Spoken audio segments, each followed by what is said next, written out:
Hello, fellow nerds, and welcome to episode whatever of TGIW. Thank God it is Wednesday. I have a extra large episode today. Today is the first, probably the only, uh, old new comic book day. Right? So last week I started old comic book day to take over from new comic book day, but today I have old new comic book day because I arranged to swing by the other store I haven't been going to. Um, Arranged a safe curbside pickup, called ahead, went, I even with the curbside pickup I had gloves and a mask and all of that to the store that I hadn't been going to. So I have some quote unquote new books, old new books, from the last 2 weeks that there were new comics. There weren't a lot of them from that location, but I did finally pick them up. So it is that is why I'm dubbing this episode "Old New Comic Book Day." So what did we end up with? So that doesn't mean that I didn't go to the other store that has the drive-through, in which I set up this huge list of these are all the things that I am going to get throughout this time period, however long that it is. So first we'll start with that.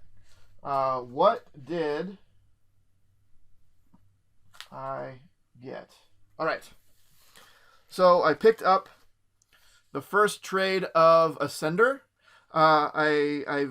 I read through Descender all in trades, and I loved Descender. So obviously, Ascender happens after the events of Descender. I don't know. I haven't read it yet, but immediately or sometime in the future, I'm not sure. But it is the successor to Descender, which I love. So I picked up the first trade of Ascender. If you remember last week, I had asked them to go through their back issues and grab all the issues of Darkhawk that they had that I needed. I did the same thing this week with Booster Gold. Let's read Booster Gold. It seemed like a palatable, like it's 25 issues. I can probably pick that up. So they had 1, 2, 3, 4, 5, 6, 7, 8, 13 issues of Booster Gold. I have issue 1 already, just as it's the first appearance of Booster Gold, so I had it just in my Kyushu collection. So that's 14 out of 25 issues of Booster Gold. Not too bad. So it had a good chunk of that I picked up from that store. All right. Then from my other comic shop, and first I picked up the things that were sitting in my pole. Again, it's not a whole lot. The Amazing Mary Jane #6. Again, this has been super fun with her and Mysterio, making sort of the Mysterio story. So excited to get back into that. The biggest thing I missed, oh man, Spider-Man. There's an issue of Amazing Spider-Man that exists that I don't have and haven't read. I could not abide. So now I have that. I've picked that up. I can read it. I can get caught up. Immortal Hulk, again, as always, the Minotaur sitting there. This has been a great run. Continues to be. The story arc has been super fun. The place where Hulk is now, this whole fix it or I'll fix it for you sort of thing, has been great. Scream, Curse of Carnage, in Spider-Man. It's just Spider-Man adjacent series, and it's been okay. And the mini series of Janika from TMNT. The first issue of this was great. So continuing with that as a mini. So there weren't a whole lot of things that I had been missing out for new comics. It was few but mighty. There were a lot of really good stuff in there. So I'm glad that I feel a weight lifted off of me having gotten all of the new comics that I can. I also asked them to look for some back issues for me. Again, I asked for some issues of Dark Hawk that I got last week, but the other store didn't have, and they had 2 issues. It's not. I mean, any progress towards that is progress. And knowing what I was going to get out of Booster Gold, I from the first store I went to, I asked the second store, and they had 1 issue that they didn't have. So now I just need 10 issues of Booster Gold from that. Okay with that. And I did the same thing with another store. So there's 3 main stores that I go to. 2 I have pull files at, and a third that I just kind of go to for back issues if I'm looking for stuff. Just so that they have a fairly decent stock of things that land in the 80s to 90s era. So if I'm trying to fill out a run from that sort of era, I'll go there. So I called ahead there. They also said that they would dig through back issue bins for me and do curbside service. And they didn't have a whole lot. I wouldn't have done it if they didn't offer those. And I don't imagine why they would have. But if I would have contacted them and say, hey, I don't want to come in the store because of the world. You're already there. Will you look can I give you this list of back issues and you look for it, and whatever you have, I'll come by, pick it up, and do curbside. If they wouldn't have done that, I wouldn't have gone. Again, I still want to be safe. But at the same time, they're there. We can have the debate of whether or not they should be there, but they are there. So if they're in a state where I can support them in a safe manner, I want to do that. So I wanted to. Again, they didn't have a lot. I wish they would have had more. They didn't have any of the Dark Hawks that I needed. They had 3 issues of Booster Gold, which again is fine. Any amount towards the end result is good. I wish they would have had more. Not just to help me fill the runs, but in order for me to help, to give them money. I want to give them money. And I think back issues is the best place to do that, because a lot of these stores, like, they're sitting on back issues. Like, who's coming in and looking for Dark Hawk? Who's coming in looking for Booster Gold? No one. Me. That's it.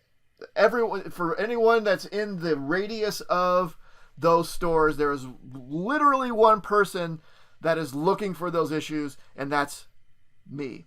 So a lot of that back issue stuff is really just kind of dead weight to a comic store. They have it. It's priced. At some point, yeah, they did pay for it, but right now it's probably been sitting back there for years, and sort of written off.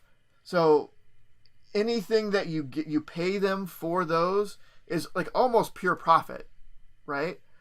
And I would think at this point, it's if I ask them for, hey, I want these issues of Booster Gold, they don't have to go and pay actual money out of their pockets now to get it. Like if I said, hey, can you order this trade for me?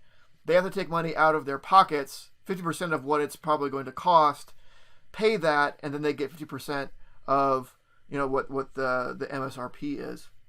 So they're making half of their profit is half of what I give them. Or what goes into their coffers is half of what I give them. With these back issues, here is this 20, 30, 40 bucks or whatever from your back issues that was just sitting there doing nothing. No one's looking for, no one cares. Just take this money. So that's what I'm really trying to do to help out stores is, what are some of these back issue runs that I can get from them that can help line their pockets or pad their pockets a little bit in these times. I don't want to just give money away, and I don't really want to just ask for random stuff that I don't really want or are never going to read. I will read Dark Hawk once I get it. I'm excited to read Dark Hawk once it's completed. I want to read Booster Gold, and it's one of those things where it's like, if I wasn't, if things weren't like this, I probably wouldn't have searched it out and gone and done it. Maybe at least not right now. But when I racked my brain and really thought about what are some of these probably easy to get most of and cheap runs of things that I would like, and those are a couple that I came up with. It's not that I won't enjoy them. It's just it's only because of the situation that I actually took the time to think of those sorts of things. So, yeah. All right. So for Old Comic Book Day, so what I'm going to read. So to talk about what I'm going to read, we have to talk a little bit about what I did read. So last week I had meant, so I was going to read Lock and Key Volume 1, which I did. Superman for All Seasons, which I did, and was great. It was a year one story. For the most part, it was really, really good. If you haven't read it, I highly recommend it. And I had picked out the first 5 issues of Captain Carrot and His Amazing Zoo Crew. I didn't get through that. I got through 3 issues. I didn't get through all 5 that I'd set aside, and I'll tell you why. It's not very good. Not only that, but it is so wordy. It's so wordy. With a book like that, I expect there to be a lot of puns, a lot of animal puns. They are so thick that it's like every panel they had to come up with some sort of animal pun, whether it's like a city or a product or a country or anything. But not only that, there's probably as many food puns as there is animal puns, which doesn't really make any sense. You have your puns, you have your source of puns, which is animals. It's fine. You don't need to throw in all these food puns as well. It's just it's not very good. And that's fine. You know, I'm well known for reading things that aren't good. There's a lot of not good things that I actually really enjoy. But God, getting through those 3 issues was tough, just because they were so wordy and dense and sort of like unnecessarily so. But it's 20 issues total. I'm gonna get through it. I'm gonna do it. I'm probably just not gonna do it as fast as I had thought. So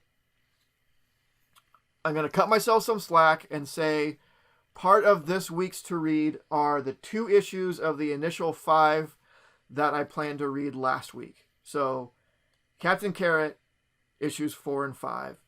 Only 2 issues. Maybe if I do 2 issues a week, it'll be a little more palatable, or 1 or 2 issues. We'll see how it goes. All right.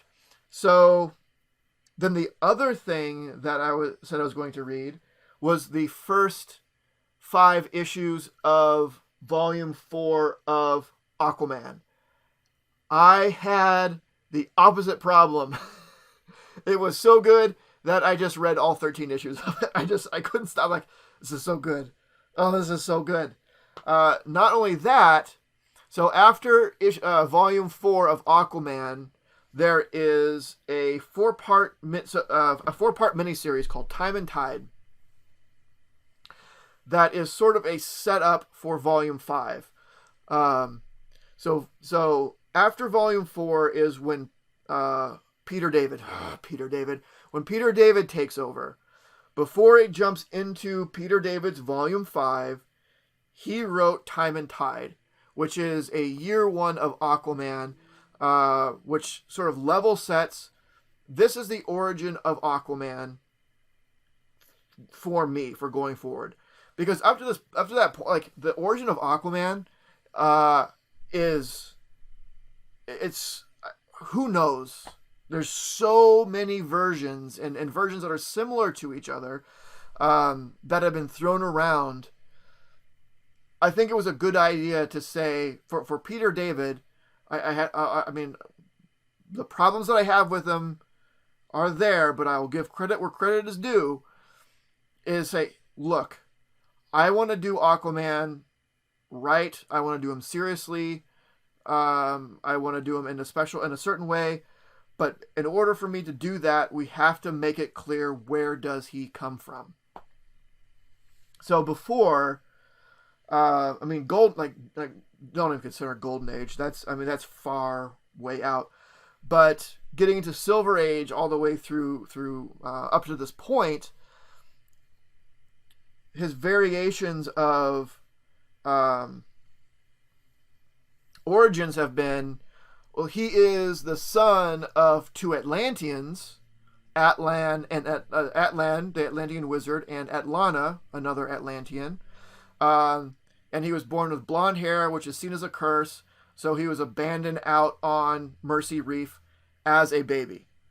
And then he was adopted by dolphins and grew up as a dolphin. Grew up with sea creatures. There was, before Aquaman Volume 4, there was an Aquaman special, that was This is the Origin of Aquaman, which said, no, Aquaman is the son of Atlana, who is Atlantean, and a human, Thomas Curry, the lighthouse keeper. And this is probably the most sort of known version of his origin, where Thomas found Atlana like adrift at sea and saved her, and they fell in love and had a child. Then Atlana went away, and Thomas remarried, and had a son, Orm, Ocean Master. So that Orm and Aquaman are stepbrothers. Then there was another version where I'm getting confused. So in Time and Tide. So and out there was another version where it was Atlana and Arthur Curry, the lighthouse keeper, had Aquaman, and he named him Arthur just after himself. So that was another version. So it was all, who knows? So Peter David decided, here, this is what it is. And in this case, we are back to two Atlantean parents, Atlan and Atlana. He was abandoned on Mercy Reef, and raised by dolphins, so much that he thought he was a dolphin. He fell in love with a dolphin because, like, he was just, he doesn't really see himself. He sees others around him, and I'm a dolphin, so obviously I'm in love with a dolphin.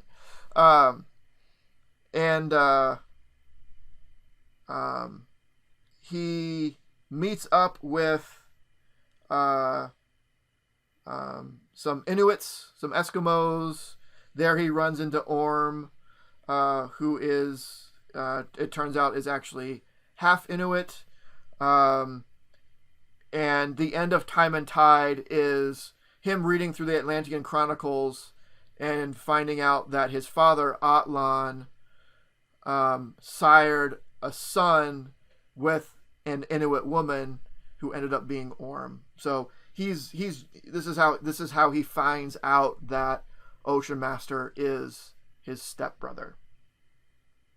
And supposedly, this is what's setting him up for a little darker and more edgy sort of Aquaman in Peter David's run. So,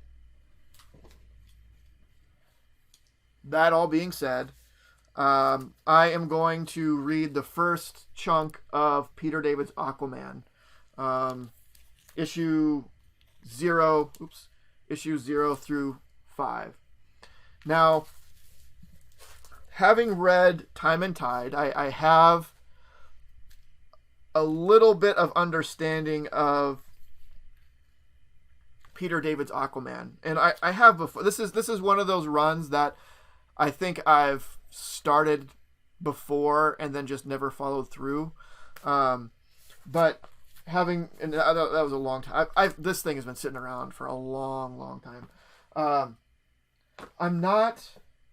I have this love-hate relationship with Peter David, and we'll get to that in a second. But something that I don't really like about Peter David's Aquaman or his Aquaman universe is that Aquaman's telepathy, it's not this idea of I give like sort of emotional suggestions or primitive suggestions. It's straight up dialogue. And not only that, but animals have straight up complex dialogue with each other. Now, I understand some animals have a way of communicating in some way, but it's not something that can be translated into English. But that's what he does. He has two dolphins talking to each other in full sentences. Like they wouldn't have, like, I understand that, like, Aquaman understands and speaks to animals, but it can't be in complex dialogue. Their brains can't come up with the concept of complex dialogue. I don't like that.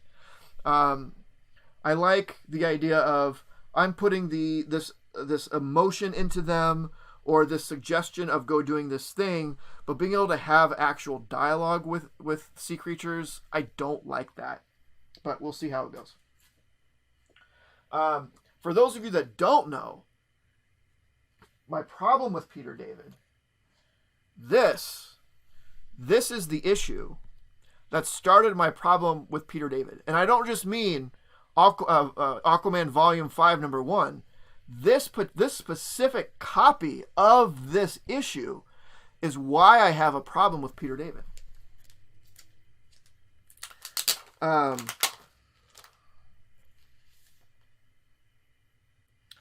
So, years ago, I was at a convention, and I wanted Peter David to sign a couple things.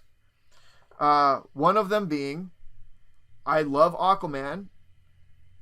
He did this volume of Aquaman, so I want him to sign it. It's not like a valuable book. Like, it's not that big of a deal. Like, it's my, like, hey, I really like this content, and I like you. I'm not trying to, like, flip it or anything. Like, just do this.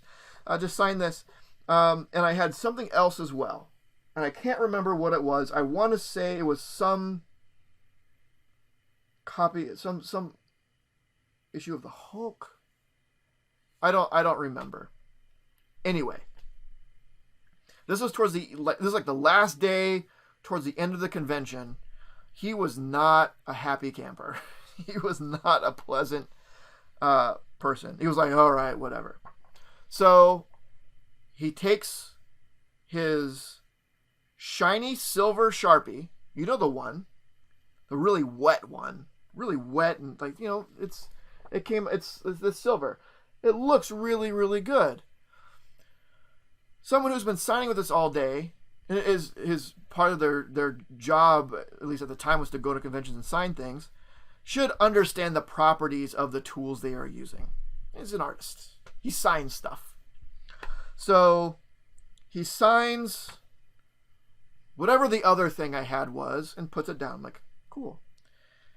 He signs my Aquaman number 1 and takes it and drops it right on top of the wet ink of the one he just signed. I look down. I look at him. I'm like, thank you. And I carefully pick up my books. I walk away and take them apart to discover what I had suspected. Oh, look. The ink from the other one smeared all over the back of this one. Now, both the books are essentially ruined, I guess. I'm not that, like, they weren't, this obviously isn't expensive. Like, no one cares. The other one I don't think was expensive either. But it's like, hey, man, like, come on. So, like I said, it's the end of the con. I'm like, I still want this. Well, first of all, I want a copy of this book that isn't ruined, or these books that aren't ruined. And this is my best place to get them at a convention. And if I'm going to get them at the convention, I might as well still get them signed. So I ran around to retailers and say, this is weird. I need this book. I need this book or these books. I can't remember what the other one was or if I ended up getting another copy of it. But I know I got another copy of this Aquaman. I needed this is all I need. This is one thing. So I found one and I got it. And I ran back to Peter David and I told him hey man, this is what happened. You signed these books, you put them on top of each other, and it's smeared. Can you sign this one? I told him this, and I wasn't expecting to pay for the replacement or anything like that, but just some sort of oh, I'm sorry that I didn't think of it, or I didn't mean to, or whatever. He was just like, oh, that sucks, and then just signed the replacement and shoved me away. I don't know what I was looking for, but it wasn't that. So, thus started the blood feud between myself and Peter David. The blood feud that only I know about and he has no idea. It's also a love-hate relationship because I love his writing. You can love the art but hate the artist, right? It was such a jerk. Ugh. So anyway, I didn't pull it out. I do have the other issue of Aquaman #1 that he signed just in regular black Sharpie this time, or the second time, so it wouldn't be so smeary. I didn't pull it out. I pulled this one out because this is obviously the one that I actually read.